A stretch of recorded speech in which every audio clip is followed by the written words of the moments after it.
নমস্কাৰ বন্ধু বান্ধৱীসকল Assamese health tips and টিক্সলৈ আপোনাক স্বাগতম জনাইছোঁ।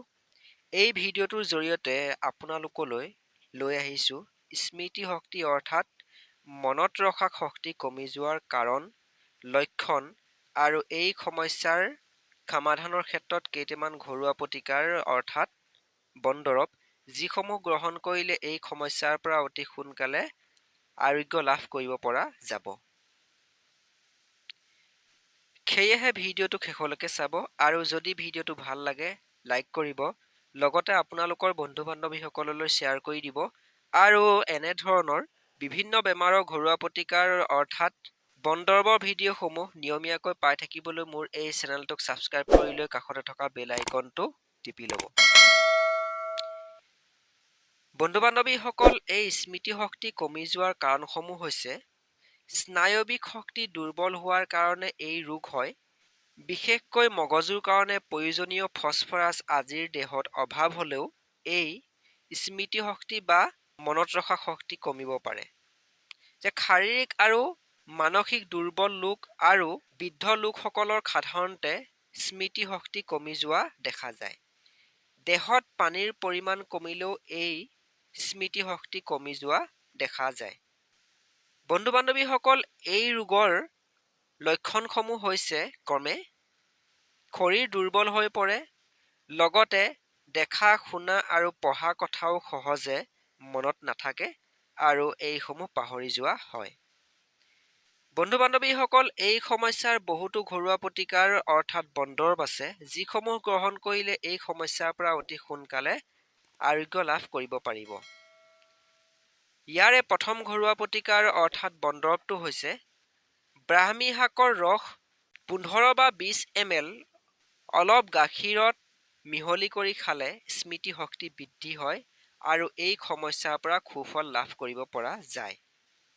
ইয়াৰ পিছৰ ঘৰুৱা প্ৰতিকাৰটো হৈছে যে বাদাম 8-10টা মিচিৰি 25 গ্ৰাম মানৰ লগতে গৰম গাখীৰ 200 ml মিহলি কৰি দিনে যদি দুবাৰকৈ খোৱা হয় তেন্তে এই সমস্যাৰ পৰা অতি সোনকালে আৰোগ্য লাভ কৰিব পাৰিব আৰু এই ঘৰুৱা প্ৰতিকাৰ কমে 1.5 মাহমান প্ৰয়োগ কৰিব লাগিব।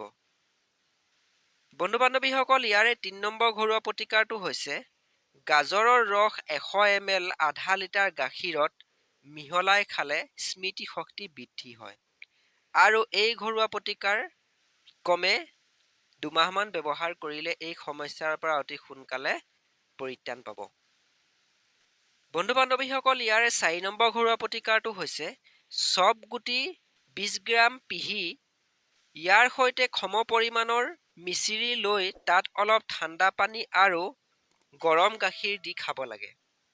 যদি এনে কৰা হয় তেন্তে এই স্মৃতি শক্তি বৃদ্ধি হয় আৰু এই সমস্যাৰ পৰা পৰিত্ৰাণ পাব পৰা যায়। আৰু বন্ধু বান্ধৱীসকল, এই ঘৰুৱা প্ৰতিকাৰ কমে 1 মাহমান ব্যৱহাৰ কৰিব লাগে।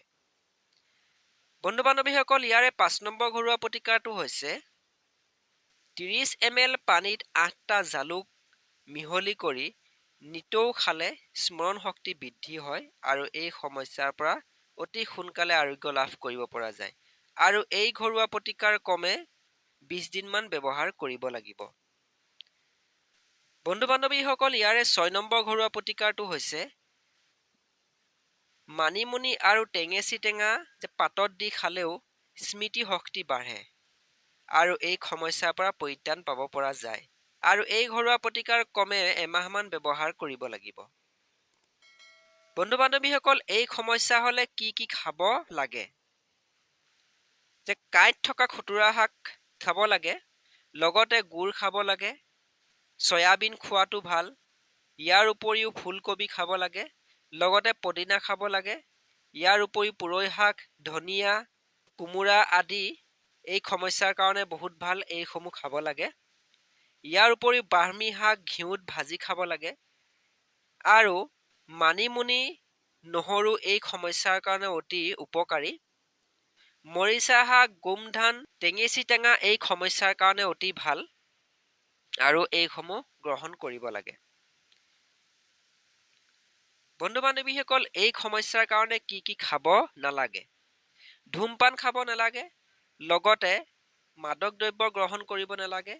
ইয়াৰ উপৰিও উত্তেজক বস্তু খাব নালাগে, নিৰস বস্তু খাব নালাগে ইত্যাদি।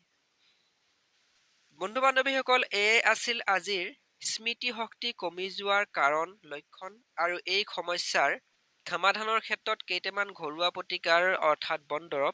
যদি ভিডিঅ'টো চাই ভাল পালে লাইক কৰিব, লগতে আপোনালোকৰ বন্ধু বান্ধৱীসকললৈ শ্বেয়াৰ কৰি দিব আৰু এনেধৰণৰ বিভিন্ন বেমাৰৰ ভিডিঅ'সমূহ নিয়মীয়াকৈ পাই থাকিবলৈ মোৰ এই চেনেলটোক ছাবস্ক্ৰাইব কৰি লৈ কাষতে থকা বেল আইকনটো টিপি ল'ব, যাতে মই যেতিয়াই এনেধৰণৰ ভিডিঅ'সমূহ আপলোড কৰোঁ ইয়াৰ জাননী অতি সহজতে আপোনালোকে পাই যায়।